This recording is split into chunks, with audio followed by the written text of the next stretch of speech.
Good morning to all of you and welcome to my YouTube channel test topper.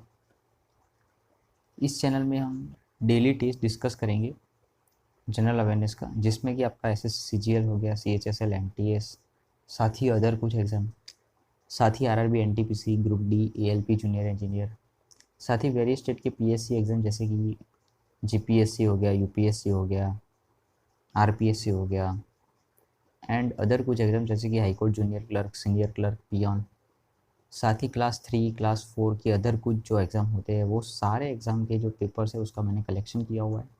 तो वो सारे question जो है वो हम यहाँ पे टेस्ट के फॉर्म में डिस्कस करेंगे। बेसिकली जो क्वेश्चन होंगे वो 2010 के बाद के होंगे और जैसे ही आपका टेस्ट जो है वो कंप्लीट होता है उसके तुरंत बाद हम उसका डिटेल एनालिसिस भी करेंगे। टेस्ट का जो पैटर्न है उसमें हम 10 क्वेश्चन डिस्कस करेंगे डेली के, और हर क्वेश्चन पे आपको 10 सेकेंड का टाइमर मिलेगा और जैसे ही टेस्ट कंप्लीट होता है उसके तुरंत बाद हम उसका डिटेल सॉल्यूशन चेक करेंगे। सो नाउ गाइस, आज आपका सबसे पहला टेस्ट स्टार्ट होने जा रहा है। So let's start the test.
So now guys, आपका टेस्ट यहाँ पे कंप्लीट होता है।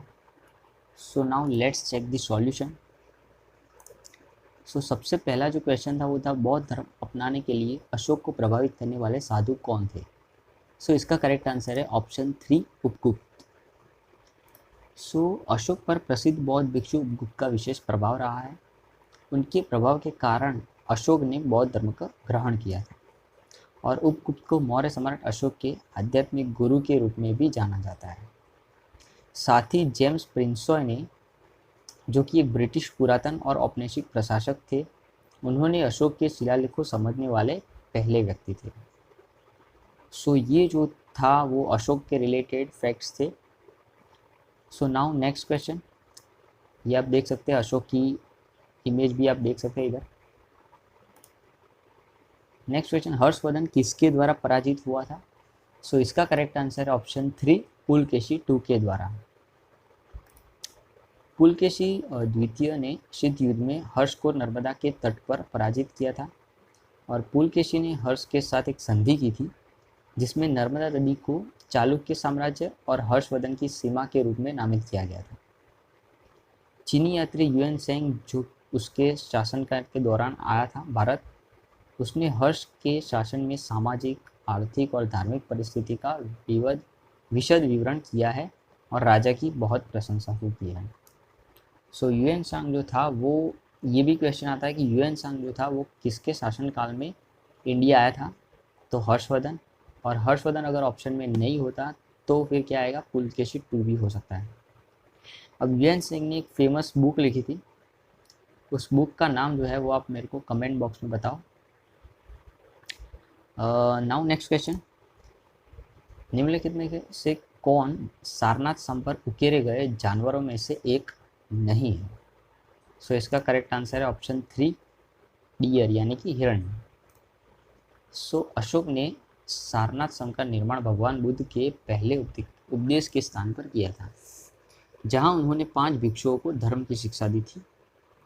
सारनाथ स्तंभ में 4 सिंह हैं जो पीछे पीछे खड़े हैं और एक बेलनाकार एबेकस यानी कि सिलेंड्रिकल एबेकस पे चढ़े हुए हैं। जैसे कि आप इधर इमेज देख सकते हैं, ये सिलेंड्रिकल एबेकस है, इसमें 4 सिंह जो है वो एक दूसरे के पीछे है और अबेकस में एक हाथी, एक सर पर दौड़ता हुआ घोड़ा, एक बैल और एक शेर की मूर्तियां हैं, जो घंटी के आकार के ऊपर 24 नुकीले धर्मचक्रों को बीच में रखकर अलग किए गए हैं।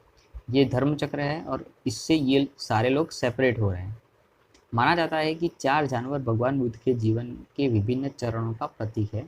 जैसे कि हाथी जो है वो रानी माया की बुद्ध की अवधारणा का प्रतिनिधित्व करता है, जब उसने अपने सपने में एक सफ़ेद हाथी को अपने गर्भ में प्रवेश करते देखा था।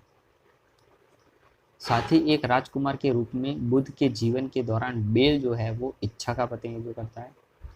घोड़ा जो है बुद्ध के राजसी जीवन से प्रस्थान का प्रतीक है और शेर जो है वो भगवान बुद्ध द्वारा निर्वाण की प्राप्ति का प्रतिनिधित्व करता है। अब यहाँ जो रानी माया है वो भगवान बुद्ध की माता थी।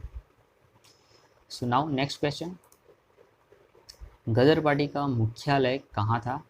सो इसका करेक्ट आंसर है ऑप्शन 4, सैन फ्रांसिस्को में। गदर पार्टी का मूल नाम पैसिफिक कोस्ट हिंदुस्तान एसोसिएशन था। गदर पार्टी के संस्थापक अध्यक्ष सोहन सिंह पकना और लाला हरदयाल इस पार्टी के सह संस्थापक थे। आंदोलन का मुख्यालय सैन फ्रांसिस्को में युगांतर आश्रम में स्थापित किया गया था। गदर आंदोलन भारत के स्वतंत्रता संग्राम की एक महत्वपूर्ण कड़ी है। भारतीय प्रवासियों से भरे कोमागाटो मारू नाम के एक जहाज को कनाडा से वापस लौटा दिया गया था और जैसे ही जहाज भारत लौटा था उसके कई यात्री ब्रिटिश पुलिस के साथ संघर्ष में मारे गए थे और कई लोग गिरफ्तार भी हुए थे। इस घटना ने गदर पार्टी को युद्ध की घोषणा करने के लिए प्रेरित किया और हजारों भारतीय प्रवासियों को भारत वापस आने और ब्रिटिश साम्राज्य के खिलाफ सशस्त्र आंदोलन का आयोजन करने के लिए प्रेरित किया था। तो क्या हो एक्चुअल में ये टाइम पे क्या हो रहा था कि बहुत सारे लोग जो थे वो विदेश में भारत के लिए लड़त करना चाहते थे और वो लड़त चलाना चाहते थे, तो इसीलिए कुछ लोग जो थे वो कनाडा पहुंच गए थे कोमागाटा मारो नाम के एक जहाज़ में और वहाँ पे जो है ये घटना हुई थी घटित। तो इसके बाद जो है वो गदर पार्टी की स्थापना की गई और जो भी भारतीय अप्रवासी लोग थे वो रिटर्न इंडिया आए, बहुत सारे लोग, और इंडिया में ही लोगों ने जो है वो इसका विद्रोह करना स्टार्ट किया था। सो नाउ नेक्स्ट क्वेश्चन, जाति शब्द की व्युत्पत्ति या फिर उत्पत्ति कहाँ से हुई है? सो इसका करेक्ट आंसर ऑप्शन ए, पुर्तगाली से। सो अंग्रेजी शब्द जाति स्पेनिश और पुर्तगाली कास्टा से निकला है, जिसे ऑक्सफोर्ड इंग्लिश डिक्शनरी ने जॉन मिशनेव के स्पेनिश शब्दकोश का अर्थ जाति, वंश या नस्ल के रूप में उद्धृत किया है। जब स्पेनिश ने नई दुनिया का उपनिवेश किया तो उन्होंने इस शब्द का इस्तेमाल कबीले या वंश के लिए किया था। हालांकि ये पुर्तगाली थे जिन्होंने प्राथमिक आधुनिक अर्थों में जाति को नियोजित किया था, जब उन्होंने इसे 1498 में भारत आने पर सामना करने वाले कई विवाहित वंशानुगत हिंदू सामाजिक समूह पर लागू किया था। मतलब कि पुर्तगाली लोग ने जो है ये वर्ड का यूज़ करके, जाति का यूज़ करके, उन्होंने कई जो हिंदू सामाजिक समूह है उन पर भी ये लागू किया था। मतलब कि उन लोगों ने क्या किया था एक्चुअली में, इसका जो है वो मिसयूज़ भी किया था जाति का, बट एक्चुअल जो जाति वर्ड है उसका मतलब जो है वो कबीला या वंश था, लेकिन बाद में जो है वो जाति का यूज़ अपने अलग इंटेंशन के लिए भी लोग करने लगे थे। तो नेक्स्ट क्वेश्चन, भारत में एकल नागरिकता की अवधारणा किस देश से अपनाई गई है? सो इसका करेक्ट आंसर है ऑप्शन ए, इंग्लैंड से। सो हमने डिफरेंट कंट्री से जो कुछ भी एडॉप्ट किया है इसकी लिस्ट आउट मैंने निकाल के रखी है। जैसे कि इंग्लैंड से हमने क्या लिया है, एकल नागरिकता एंड कैबिनेट सिस्टम। आयरलैंड से राज्य के नीति निर्देशक सिद्धांत यानी कि directive principle of state policy, DPSP जिसे कहते हैं, एंड राष्ट्रपति के चुनाव की विधि। अमेरिका से मौलिक अधिकार एंड राष्ट्रपति का महाभियोग, एंड रशिया से क्या लिया है, मौलिक कर्तव्य। सो नाउ नेक्स्ट क्वेश्चन, संविधान सभा के अध्यक्ष कौन थे? सो इसका करेक्ट आंसर है ऑप्शन 3, डॉक्टर राजेंद्र प्रसाद। सो 1934 में संविधान सभा का विचार सबसे पहले एम.एन. रॉय यानी कि मानवेंद्र रॉय द्वारा प्रस्तावित किया गया था। वास्तविक संविधान सभा का गठन 1946 में कैबिनेट मिशन योजना के आधार पर किया गया था और स्वतंत्र भारत के लिए संविधान लिखने के उद्देश्य से संविधान सभा का गठन किया गया था। और डॉक्टर सच्चिदानंद सिन्हा संविधान सभा के पहले अस्थायी अध्यक्ष थे और बाद में डॉक्टर राजेंद्र प्रसाद जो कि राष्ट्रपति के रूप में चुने गए और इसके उपाध्यक्ष हरेंद्र कुमार मुखर्जी थे और बी.एन. राव को संवैधानिक सलाहकार चुना गया था। तो ये सारे जो नाम हैं वो आपको याद रखने हैं। जैसे कि सबसे पहला जो विचार किसने दिया था 1934 में, तो मानवेंद्र रॉय ने कंसेप्ट दे दिया और फिर वो निकल गए। उसके बाद क्या हुआ, 1946 यानी कि 12 साल बाद एक कैबिनेट मिशन योजना के आधार पर संविधान सभा का गठन हुआ और उसमें भी अस्थायी अध्यक्ष कौन बन गए, सच्चिदानंद सिन्हा।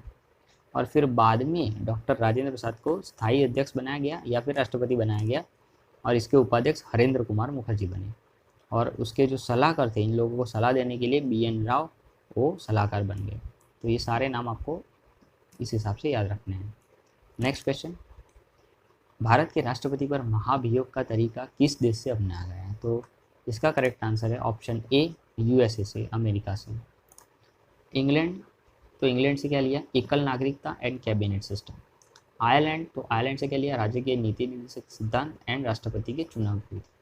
अमेरिका, तो अमेरिका से मौलिक अधिकार एंड राष्ट्रपति का महाभियोग। एंड रशिया, तो रशिया से हमने क्या लिया, मौलिक कर्तव्य।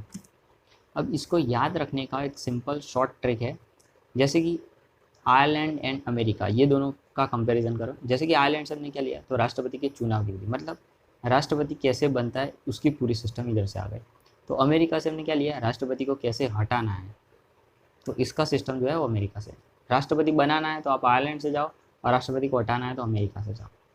जैसे ही अगर राष्ट्रपति को पता चलता है कि भाई मेरे को हटाने वाले हैं, तो फिर वो क्या करता है, अपना अधिकार लेके आ जाता है। तो ऐसे ट्रिक बना के याद रखना है। जैसे कि हमारे अधिकार, मौलिक अधिकार हमने कहाँ से लिए, तो यूएसए से, अमेरिका से लिए।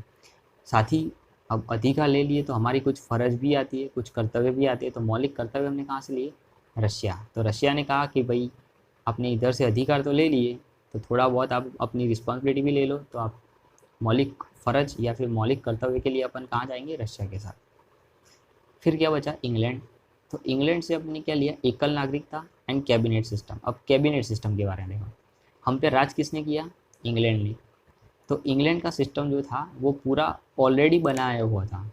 तो हम लोग जो थे वो कई साल तक, हमारे कुछ लोग जो थे वो ऑलरेडी कैबिनेट में बैठते थे एज ए अस्थाई सदस्य या ऐसे कुछ करके उन लोगों को जगह मिल रही थी कैबिनेट में। तो इसीलिए वो लोग ये कैबिनेट सिस्टम से यूज्ड टू हो गए थे। तो इसीलिए उन लोगों ने भी यही प्रस्ताव रखा कि भाई जो पुरानी कैबिनेट सिस्टम चल रही है उसी को आगे भी कंटिन्यू किया जाए। तो इसीलिए हमने कैबिनेट सिस्टम डायरेक्टली जो है वो इंग्लैंड से अडॉप्ट कर ली एंड सिंगल सिटीजनशिप भी हमने इंग्लैंड से ले ली। Okay, so now next question, सूर्य की सबसे बाहरी परत को क्या कहते हैं? सो इसका करेक्ट आंसर है कोरोना। सो ये आप देख सकते हैं सूर्य की सारी जो लेयर्स है वो सारी मैंने इधर बताई हुई है। जैसे कि आप सबसे सेंटर में देख सकते हो, सेंटर का जो पोर्शन होता है ये पूरा सन है, उसका सेंटर पोर्शन जो है उसको हम कहते हैं कोर। उसके बाद की जो लेयर होती है उसको हम कहते हैं रेडिएटिव जोन। उसके बाद की लेयर को कन्वेक्टिव जोन, उसके बाद फोटोस्फीयर, उसके बाद क्रोमोस्फीयर और सबसे बाहर जो होती है उसको हम क्या कहेंगे, कोरोना। तो सूर्य की सबसे जो बाहर की परत होती है उसको कोरोना कहते हैं। सो नाउ नेक्स्ट क्वेश्चन, सूर्य के सबसे निकट का ग्रह कौन सा है? सो इसका करेक्ट आंसर है ऑप्शन 2, मरकरी यानी कि बुध। तो ये आप देख सकते हैं पूरा सोलर सिस्टम जिसमें सूर्य से सबसे नज़दीक है मरकरी, उसके बाद वीनस, फिर अर्थ, फिर Mars, Jupiter, Saturn, Uranus and Neptune. Hindi में बोले तो बुध, शुक्र, पृथ्वी, मंगल, गुरु, Shani Uranus and Neptune. Pluto जो है वो सोलर सिस्टम का हिस्सा नहीं है। तो हमारी सोलर सिस्टम में टोटल जो है अभी 8 प्लेनेट है। सो नाउ गाइस आपका टेस्ट यहाँ पे कंप्लीट होता है। So thanks for watching this video. अगर आपको वीडियो अच्छा लगा तो प्लीज़ यार वीडियो को लाइक शेयर एंड सब्सक्राइब जरूर करें। Thank you so much.